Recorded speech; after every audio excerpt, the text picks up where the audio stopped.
Hola, ¿cómo estás? Espero que estés súper bien. This is Tamara Marie, host of the Learn Spanish con Salsa podcast. Now, before we jump into this episode, I wanted to let you know about a special opportunity that you're definitely going to want to take advantage of, especially if your goal is to become fluent in Spanish. For a limited time only, my team is opening the doors to listeners of the podcast to take advantage of a free language coaching session. Now, in this session, it's not just we're teaching you about verbs or grammar, but we're really going to do a deep dive into what are your goals for learning Spanish, assess where you are on your journey to fluency at the moment, and help you map out a 90-day plan for how you can get to fluency. So we are going to help you take your Spanish to the next level, whether you're afraid of speaking Spanish or you just get a little bit nervous when you're talking to native speakers, or maybe you've got some of the basics down, but you really know that you struggle with getting your Spanish to flow and your listening skills aren't up to par. Whatever it is, even if it is a specific grammar issue, we will help you map out how to tackle that. And normally these sessions do cost, so we are offering a few slots for free. There are limited spaces available and they'll only be open up through the end of the month. So make sure you sign up. Go to SpanishConSalsa.com/coach. That's SpanishConSalsa.com/coach to book your free language coaching session where we will help you map out a 90-day plan to get to Spanish fluency. Okay, let's get started with the episode. Can you imagine living on just $300 a month? Well, that's exactly what our guest Jamarr Black did when he first moved to Cali, Colombia. He tells all about that story of how he managed to end up in Cali, how he landed a job, and his number one piece of advice for anyone thinking about moving abroad but might still be on the fence. The Black Expat series continues right now. Vamos a empezar.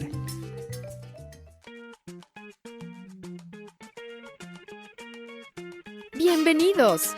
Welcome to the Learn Spanish con Salsa podcast, the show for Spanish learners that love music, travel, and culture. Close your grammar textbooks, shut down the language apps, and open your ears to how Spanish is spoken in the real world. Let us show you how to go from beginner to bilingual. Here is your host, certified language coach, Tamara Marie. Hola, queridos oyentes. Bienvenidos al episodio 102. Welcome to episode 102 of the Learn Spanish con Salsa podcast. In this episode, I'm continuing my conversation with Jamarr Black from Hola Cali City, a tour company that helps you develop itinerary based on your particular interest when you're traveling to Cali, Colombia.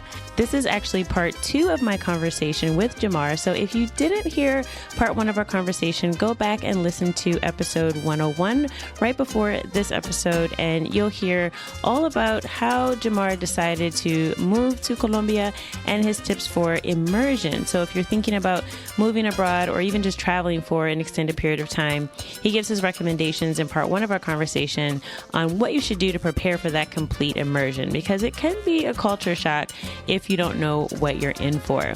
Now, in this episode, he talks about how much money you would need to live comfortably in Cali, Colombia. He also speaks about how Americans are treated, not just by the citizens and the locals, but also by the police. I asked, of course, about the best places to dance salsa in Cali, and we talk a little bit about healthcare and what happens if you get sick while you're living abroad. I know that's a huge concern, especially if you're used to living in your home country. You may have gotten used to how healthcare works there, but when you're moving abroad, it's definitely something to consider. So Jamarr touches on that a little bit in this conversation. So here's part 2 of my conversation with Jamarr Black. I don't know. I feel like everything happened at the right moment. Like, I was losing my jobs. Like, I was getting laid off of the technical writing job, and can only be late so many times working for the airline. So I was kind of pushing that with them. So like, I felt like I was on the verge of being fired. So I was like, all right, so here's this opportunity. Now's my opportunity to go to Colombia. Even though I knew I was only getting paid 1,500,000 pesos per month, which is the equivalent to back in that time period, it was equivalent to like $300 a month, and I was used to getting paid every week, living in DC with that cost of living. So you can imagine the kind of shock that hit me when I heard that I had 30 days to send my decision pack and, move to Colombia. So I ended up actually putting in my 2 weeks notice at the airline. And then on my last day, I flew to Cali for $5 and I just never looked back. But, wow. That is a whirlwind. I don't know if I could have made that decision in that short amount of time and been able to go for it. So I think that's amazing, though, that things seem to come together with you and the timing seemed to work out. Now, you mentioned getting this pay cut, right? So explain a little bit about, the cost of living there and how is the cost of living compared to, somewhere like, I'd say more like North Carolina, because DC can be pretty expensive even for the US. So compared to maybe, when you were in North Carolina, what's the cost of living like in Cali at that time? Was $300 a month enough to live on, or were you struggling in the beginning? Well, the thing was, so when I first moved, it was a year contract with Sena, which was the company I was working with. It was just like Job Corps of Colombia. They were bringing in native English speakers. So it was presented as like an internship or a fellowship. So like that $300 a month was like a stipend. But with out of that stipend, we still had to pay for our housing in Colombia. So putting it into context of, okay, $1.5 million. My apartment during that time period was $600,000 a month. So you can imagine like what I had left over. And food is, I think groceries in general for a month would be close to $200,000. And then like, want to go out, do excursions, travel or whatever, basically at the end of the month I was broke. And I still had bills and stuff to pay back in the States. So I was like, I didn't know at that time period that it was going to be a permanent decision for me. And it wasn't, because I actually went back to live in DC for 2 years. Part of the reason I moved back to Cali was the cost of living, because I started to recognize that, so it was the amount of money I was making in Cali that I was uncomfortable with. If I could make more money, living here, I could have a better life here. Because, like $600,000 a month is equivalent to like $125 a month for rent. And, I was, even though I was living with my aunt in DC when I moved back, I was still paying $500 to live in, her basement with the private interest. But like the whole independence of, you want to be independent. I was turning 30, so I felt this pressure of like, I need to buy a house. There was a lot of encouragement in the Black community to start a business. And I was like, I had started taking the steps to start a business, buy a home. But I just, ultimately decided that that's not really what I wanted for myself, because I think I was like kind of going off of like what everybody else was doing, trying to keep up with the Joneses instead of doing what I wanted to do, which was like I always had this yearning to go back to Cali. It was calling me. I felt like even up until the week before I was going back to Cali, like I was receiving signs that like, okay, I need to go back. For instance, I took an Uber on my trips to someplace, and talking to the Uber driver, he said he had a wife from Cali. And then on my way back, I got a completely different Uber. I think I got a Lyft on the way back. And then that driver also told me that his wife was from Cali, talking to him. So I was just like, okay, this is like turning back around for me to return to Colombia. So I came back after 2 years and I've been here.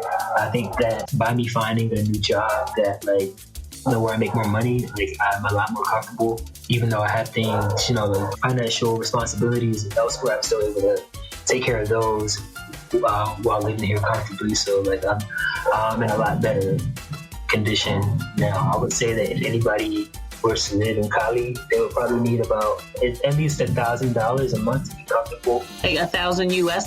That's it? I would say $1,000 US to be a comfortable lifestyle for someone. Yeah, and in DC, they would probably have gotten you the other part of your grandmother's basement, right? You would definitely wouldn't be able to get a house or anything. So if I'm going to be renting, so I'm like, okay, right now I'm currently renting, I'm also considering home ownership on this end now. I would most likely own a home here if I ever moved out of this apartment. But right now, what I pay for rent, if I'm comparing it to what I would have been paying in DC, it's a lot better investment for me at this point. So I'm not going to pay $1,500 for rent in DC for a one bedroom. Right, and an efficiency probably at this point. Yeah. So the cost of living is lower, so it seems like you can get more for your dollar in Cali. But what about safety? So I think the number one question I got from everyone when I said, look, I'm going to be interviewing folks that live abroad. What are your questions? The number one question asked by multiple people, was how safe is it for an American to move there? And like what areas are safe? So especially as a Black male, moving abroad, as you mentioned, sort of what was going on when you moved initially with Trayvon Martin. And, since then, now we're at George Floyd and all of the names that I don't have time to say right now in between those two. But I know safety is definitely a concern. And I know there's this like low level anxiety that comes from interacting with police when you're in the U.S. and just, how you feel about what neighborhood you're in and will you be able to raise a family one day and all those things. So how do you feel about safety for Colombia in general and then in Cali specifically? I think that so when it comes to safety in general, like any place that we go to, there's going to be areas where, the locals are going to tell you to avoid. I speak briefly about like safety in terms of police. I think that as a Black male, like coming from America, you automatically have like a post-traumatic stress when you see a police officer. So I feel like that still applies to me here whenever I've been accosted by the police. I just sort of searched because one time I had, dreadlocks or whatever, and they checked to see if I had drugs in my bag. But then I also recognized that I have a privilege because of that, because they had also stopped 2 Black Colombians there at that same stop, and I was just leaving the grocery store. But like, as soon as they recognized that I spoke English or that my passport was blue, I was free. So that's one aspect of the safety here that that I feel as an American, like, which is kind of like I don't know. It makes me feel like I have a privilege that, even though I'm a Black person living in Colombia, but like having a blue passport, being an American automatically affords you like some type of special treatment on one end. But then also, I would say that, being an American who isn't informed about where you are, the history of the place, the locals, the majority of the population being in poverty, because, like, Colombia is not necessarily a poor country, it's just how the money is distributed, and like there's no help to the poorest Colombians. There's very minimal help. So like a lot of people, like understanding that a lot of people aren't in your same like economic situation by default is something that I think requires understanding before you move to a place like this. Because for me, even though I'm in a better place financially for myself, like I still kind of feel like a guilt, so to speak, being here, like almost like a gentrified, so to speak. But I don't think that applies for me necessarily. But just like, on my everyday, commute or whatever, you see homeless people in the street. They're not necessarily there to like bother you or beg you for money or anything, or even try to rob you. But I think that automatically puts on a perception of danger when you see that, like, looking from the outside. Like my mom came to visit me and saw someone eating out of the trash can or looking for food in the trash can, and she like blew her mind, and like she like, she's always been somebody to complain about little things, but she was like, it kind of opened her eyes that like there's a lot worse off people.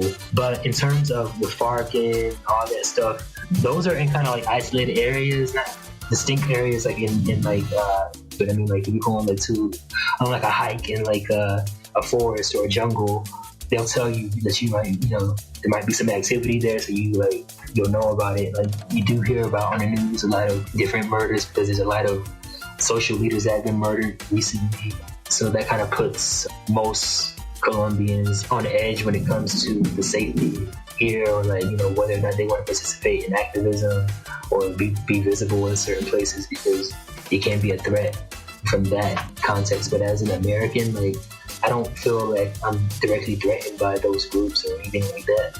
But I think the biggest concern is like being mindful of where you are, knowing the neighborhoods, knowing what kind of neighborhood it is, even if it is a good neighborhood, still not letting your guard down, like having your cell phone out that somebody may try to snatch it on a moto or on a motorcycle. In Cali, it's illegal for 2 men to be on the same motorcycle because they think that those 2 males are going to be like looking to rob or looking for victims to like take their things. Normally it's petty crime here from what I understand, but I've been fortunate enough not to ever have any successful robberies. I've had people try to snatch my phones, but unsuccessfully. Wow, that's an interesting law. Like you can't have 2 men on a motorcycle because that's a risk automatically.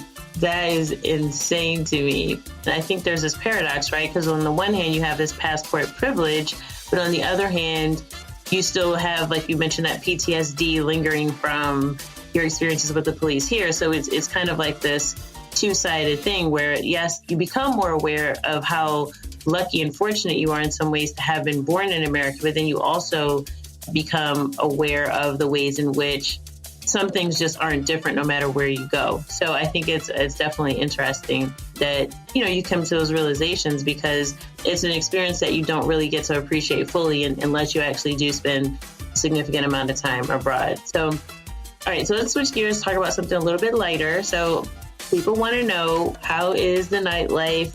Are people friendly? Is it easy to make friends there? And are there good places to go out? Well, in Cali, I imagine there are some awesome places to go out dancing, but I'll let you tell me how things are socially there. It's a little complicated now because some of the places that I have to go to have officially closed their doors due to COVID, because they've gone 6 months without business.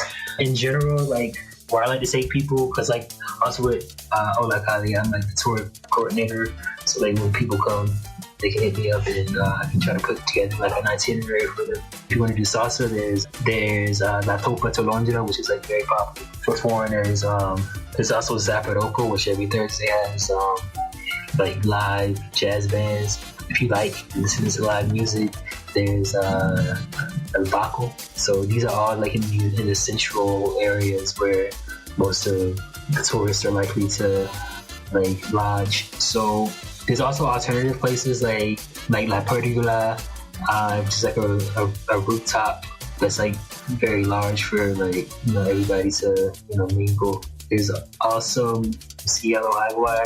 It has a giant tree on the inside, and like the lights are like neon, so you can see like all these like different artistic like vibes, because Cali is very big on graffiti, so like this place is like all graffitied out. It's a cool vibe. There's a party called Roots Party that's specifically for for us, by us, but like there's Afro-Colombians that organize it, and it doesn't always happen, but it's recently started happening like the past 2 weeks that they had everything open, and it seems to be successful. What's healthcare like in Colombia for an American moving there, and then I guess just the healthcare system in general? Have you had any health issues or any health scares since you've been there, and how do you feel about the healthcare system? I haven't had any like major health scares or anything. Having a prepaid policy, which like comes with more benefits. Employers take the EPS directly out of your paycheck, so it's automatically paid. The difference between the Prepagada though is that like I can travel to the US with this plan and get seen by any doctor and then be reimbursed when I come back when I bring my receipts. And then you can also be seen, like they have urgent care where you can just go, like I can go right now if I get a cut on my finger and get stitches like the same day. For instance, like an American coming to Cali, it's not going to be very expensive. It costs me maybe around $100 a month, I would say, for insurance. So yeah, I think that it's good. Well, thank you for sharing your experience, at least a little bit about your experience. I have one more question before I let you go. And that's, what's the biggest adjustment that you've had to make living there? So for somebody who might be thinking about moving to Cali or to another part of Colombia, what would you say is a thing that you wish you would have known before you took the leap and moved there? Well, I don't know. I think about the piece of advice that my friend told me when I came back to visit after having already lived in Cali for 1 year. And like, I think the reason I decided to move back instead of stay and like stomach it out was I hadn't completely surrendered. So like when I made the decision to come here, I thought that I'd be coming back. I kind of said in my mind, okay, push on the shoulder, I can always go back home, and I didn't have to necessarily commit to the idea of being here. So I think that for me, like committing to making a list of goals that I wanted to achieve while being here, and like even vision boarding to like try to help manifest like the things that I want. Like I think that for me, the main thing was like surrendering everything from my life in the States and being willing to commit to having a new life and building a new life here is a major thing for me. That's an interesting point that you make, because I think a lot of times we think so much about the logistics of like, well, how much is this going to cost? And, how is the internet service? And we don't think about the mindset that you have when you move and how that can shift. So I like that you said that, just kind of being intentional and committing to stay there instead of just being a tourist, right? Like, I'll dabble in this. I'll stay here for a few months and I'll move on to the next thing, or I can always go back home. Like, that's a way different mindset than I'm moving here. I'm a citizen of this place now, and I need to make out some goals for my life while I'm here because this is my new reality. So I'm glad that you said that, because I think it's just people usually just don't think about that. Like, what's the reason behind your move? Like, what is it that you hope to get out of it? What experience do you want to have? Who do you want to be, right? Those are the real questions, not, all these little things, although those are important too. I think that's really is key, like having that vision from the outset, because otherwise, one little thing goes wrong and then you're like, oh, I'm out of here, right? Or I give up. So I think that making that decision is really important. Yeah, I agree. So thank you, Jamarr, so much for taking the time to be on the podcast today. And if folks want to find you on social media, how can they get in touch with you? They can get in touch with me at the Afro Expat on Instagram. I'm also on Facebook and Twitter, and also at Hola Cali City. If you are interested in Cali specifically, we are constantly posting information about Cali and things to do, different events that are happening. So yeah, at the Afro Expat and at Hola Cali City. Ok, entonces gracias por ser parte de nuestro podcast hoy. Thanks for being part of the show. A ti, muchas gracias. Ciao.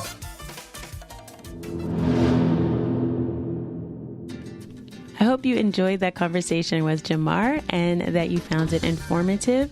We will be continuing our Black Expat series next month, where we'll talk about moving to the Dominican Republic.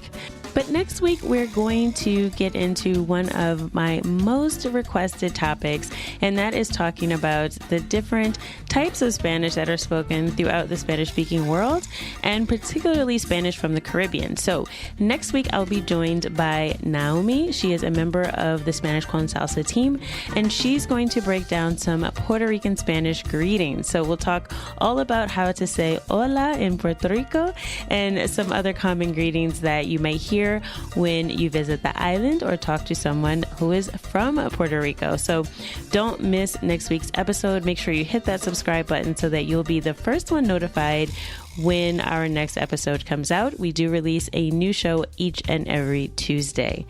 As always, I hope something that you heard on today's episode has taken you one step closer from Spanish beginner to bilingual. Hasta la próxima.